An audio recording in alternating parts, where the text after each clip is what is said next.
So we'll be asking our questions and moderating off stage. But just to start off, I mean, you all have such beautiful stories and family plans. And so could you just explain for the audience, what is the modern LGBTQ plus family in your own words? I mean, that's such a difficult answer to give because there is no one thing. It's diverse. I think that's the main thing. And like there are two versions of a modern LGBT family on stage here today, but there are infinite, ways of representing within the LGBT community. So I think it's really about having that understanding that everyone is unique. A little bit like you talked about in your presentation around the centennials or whatever. I'm not sure what they're called now, but like it's all unique. The needs of our modern family will be different from your needs, and I think that's what people have got to kind of understand and represent. I think when we first had our daughters, and now they're 15 and 17, so they're maybe centennials or starting to be.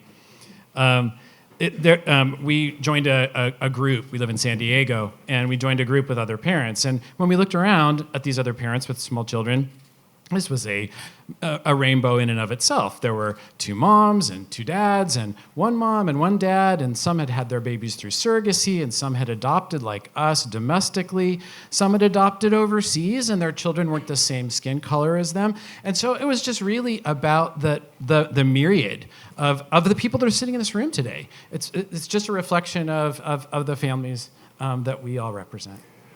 Jonathan or Triton, tell me about the letter that Sophia wrote, and the letter that really kicked off an amazing adventure for you, didn't it? In terms of the blog and the support and the response that you had from around the world. Did you ever expect that you would get that? Oh gosh, so no, we didn't, and didn't want it really. Sophia came downstairs and she'd written this letter to President Obama, and she read it to us, and we started crying, and it was really beautiful. And I took a picture of it and put it on Facebook, just because I was so proud of her, and I wanted our friends to see what an incredible young lady she was. And it went viral when it just blew up. And by the next morning, we were getting calls from the New York Times and the Huffington Post and USA Today and the LA Times. It became CNN. It just was out of control. We said no to everybody. People were showing up at our doors unexpected, and we were like, "Hello," we'd open. It was a little shocking at first. Yeah, it's like in a movie, like when the TV crews show up at the front door, and you're like, "What the fuck?"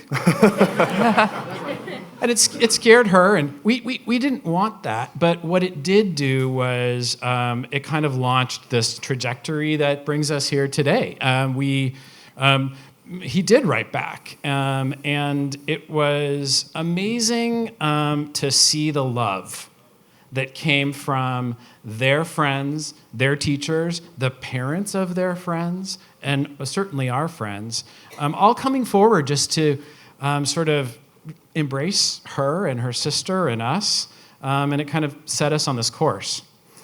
I'm interested, Jake and Hannah. I mean, Hannah, we were talking earlier, and you were very modest about your achievements. You're presented with an award this week from Prince William. You talk about being in the right place at the right time, but you, obviously, the pair of you together have a profile that lets you do some incredible work. How do you use that platform to raise awareness, but also, given the room that we're in today, when you travel around the world, talk me through some of the things that you're thinking about. I mean, I think Jake and I would both say we're hugely privileged to have the platform we have. We know there are other people maybe like us. Well, there have been many people like us throughout the entire of history, but I think we find ourselves in the right place in the right time, which is that now society is ready to listen a little bit more and understand about us. And so I think we both say that we're lucky to be here, but because we've got this platform, we want to use it to make as much difference as possible.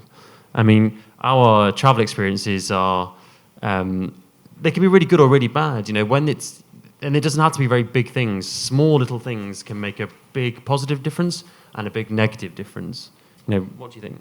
Yeah, I mean, obviously it's a huge honour to be here in New York today because New York is so close to our hearts. It's where we had our first holiday.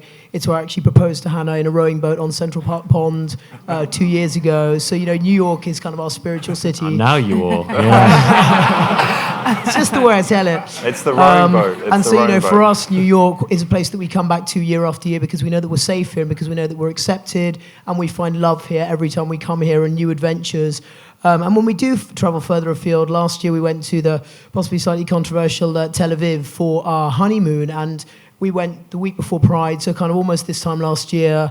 And again, we found lots of acceptance. We found rainbow flags blowing in the breeze and, gay couples walking hand in hand down the street. And it felt very inclusive and very accepting again. And I think, we are very aware when we're traveling that sometimes Hannah gets read as trans. I mean, I rarely get read as trans, and I'm very lucky because of that. I've got that kind of passing privilege. And occasionally Hannah will get read as trans and get bad reactions. We've had trouble before at JFK Airport where Hannah's been sort of taken aside into a room and I've been left standing on my own worrying about where my wife has been kind of whisked away to. But, largely we plan our travel according to what places that we know are safe. And, obviously, as you said, there's a lot of word of mouth. And we are always mindful of not going to somewhere where we might put ourselves at any kind of risk because, you're on holiday and you just don't want to be thinking about that, really. Yeah. So what are maybe some of those signals, right, that places are the right places for you to travel? I wonder if maybe there are different things that you kind of look for in maybe a resort or a destination. I mean, one of the things that I've always found, there's actually it's not like a resort, but it's a restaurant here in New York, and we were looking for a barbecue place, and we looked it up, and on Google Maps, it just had a little bit that said LGBT-friendly, transgender safe space. And it's a really tiny thing, but I just know that I can go there and I can order my food and not have to worry about my voice and someone go, well, hang on a second, that's a male voice, and therefore, I don't know what the reaction is going to be. But just those little things. So, when you're looking for a destination or a hotel or, an airline, if the little small signals on a website or on any kind of advertisement or campaign to say, we understand and support this, then if I'm picking between two things, I will always go for that other one. So it doesn't have to be a lot, but these little things can make a big difference. Yeah, and obviously, airlines like Virgin, who obviously, frequently flies their rainbow flag, or BA, or any number of airlines that are obviously very inclusive. As if you're going to be proud and you're going to be sort of proud to welcome your LGBTQ customers, then I think, it's important that you kind of do fly that flag. And then again, when you're looking at the media and you hear these horror stories going on in certain countries, I've heard terrible things going on places like Dubai and so on. I traveled to Lebanon years ago, pre-transition, and found it quite sort of, hairy being there I presented as a very sort of butch woman, and, I had some very kind of close encounters out there, and it's not necessarily a place that I go back to again, not necessarily a place I go back to with Hannah, but, I think so long as you're kind of careful and you are aware that there are certain places where you're just not going to be welcomed as an LGBT traveller, maybe stick to those that where you are, where people are proud to support you and where you're proud to, to kind of welcome your queer travellers. And Triton and Jonathan, is there anything you want to add there? Because I'm sure maybe there are some differences for your travel experience. Sure. I think first and foremost, we have kids. And we choose to go to locations that are kid-friendly. I mean, they're kids. And that's the common denominator. And secondly, I think we think about our unique situation and whether we're going to be welcome. And I think there's been a couple situations where it's been really amazing and a couple where it's been kind of shitty. I mean, you have some... Well, one of the first trips that we went on, Sophia was like a year old. And it was a trip I planned, and I contacted the airline, and I was like, we have an adopted daughter. What do we need in order to travel safely into Mexico? And got all the information that I needed that I felt was good and felt pretty safe about it. And we went down there. We had a great time. And then we were with a number of friends. We all got on the plane to leave. We were sitting on the tarmac, and we were sitting and waiting. And then the next thing we know, the Mexican Federal Police come down the aisle, and they pull us off the plane. Our daughter and us, and actually another couple, our friends who also had an adopted child. And it was very scary. And they pulled us to the tarmac. They took all our luggage off the plane. They didn't really consider any of the paperwork that we had brought with us. And what ended up happening was they shipped us off to an all-inclusive with a bunch of drunk 20-year-olds. And it was a little frightening to be there. And then, there was like a drunk person on the ground, and we're walking in with our suitcases and babies. It was just very awkward. And so it turns out that the pilot made the call on the plane. And we found out after the fact that some of our friends jumped off with us to make sure we were going to be okay, but then there were a number of friends who had young children who continued on, and they told us that after the pilot took off, he apologized and said that, "I'm sorry, there were people trying to kidnap children out of the country." So that's how that trip ended for us. That was unfortunate. And one of the things, both our daughters are Hispanic, and we're not. And so they thought that we were trying to smuggle these babies, which is, it was just so sickening and so upsetting. And again, it was the pilot's call. It was him totally that made the call on it. So, yeah. Do you get a sense, either of you actually, Jonathan or Triton, that things have changed? Because you said there were new babies at that point, and I'm right in thinking Sophia's 17? Yeah. No? Has anything changed in those 17 years? Oh yes, quite a bit, and sometimes not at all. Is anyone from Turkey? No? Yes. Sorry. So we had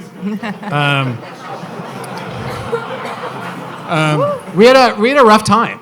It was pretty uncomfortable. We were there a week, and it wasn't so much that they called us out for being gay. It was that they called us out for being two dads parenting two girls.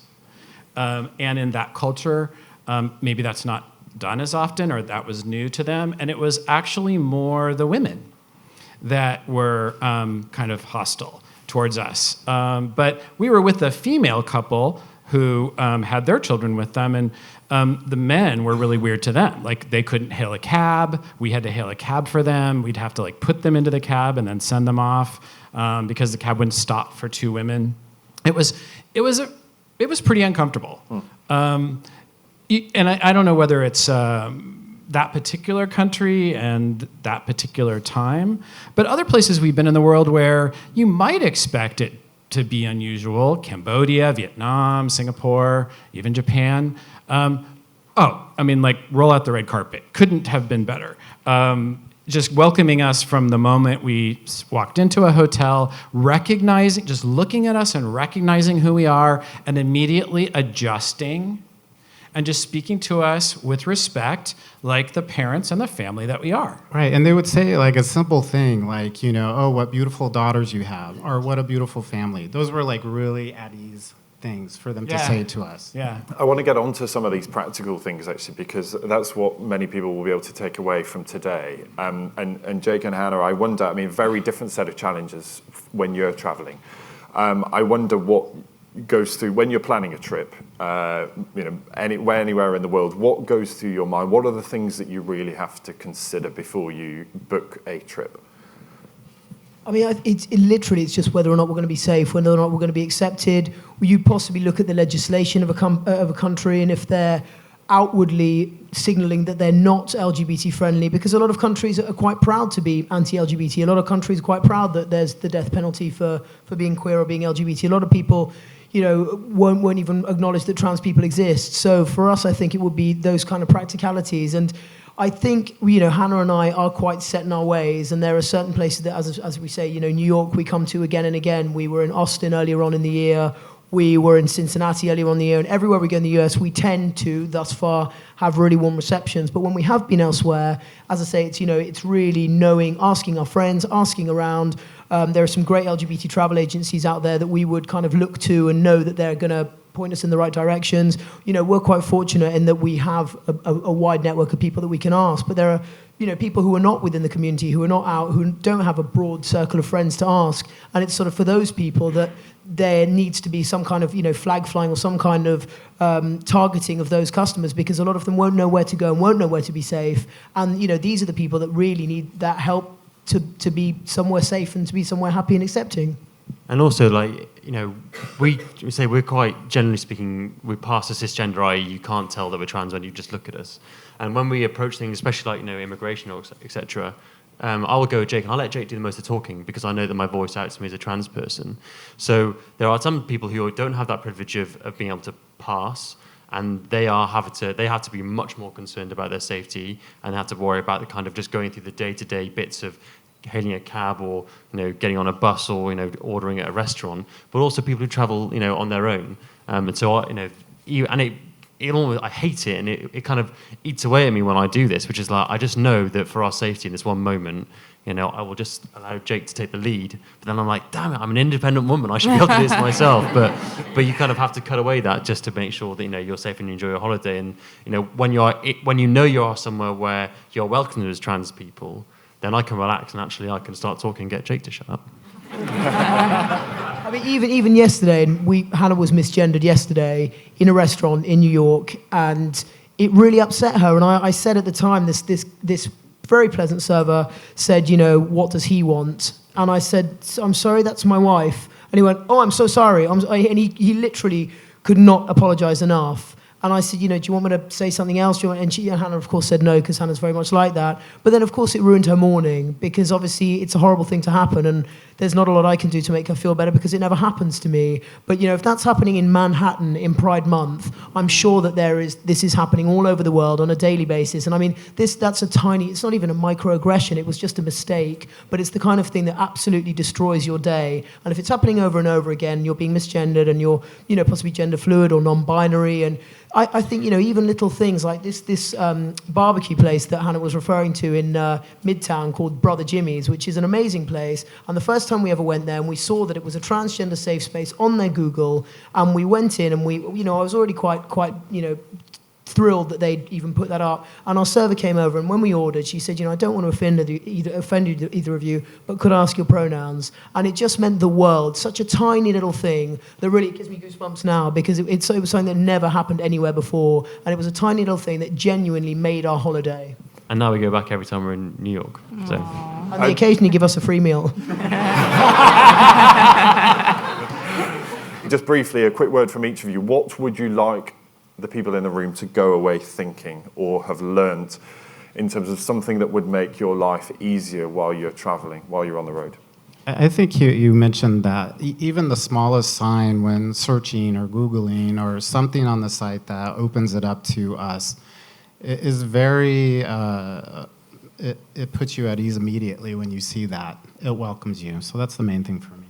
And I'd say just don't assume. I mean, we have different last names, and our daughters' names are hyphenated. And if you just take a moment and pay attention to that, you could probably put two and two together. So it's just about look, just look, pay attention. How are we interacting? Is this a family unit? It's kind of clear. They're calling us daddy and poppy. Just pay attention. I mean, that goes far. Instead of trying to say like, where's the mom? Because we've had that. Oh, where's the mom? Yo, how nice of you that you are giving mom a break. One time they thought we were a soccer team when we were traveling with our friends. We're like, no.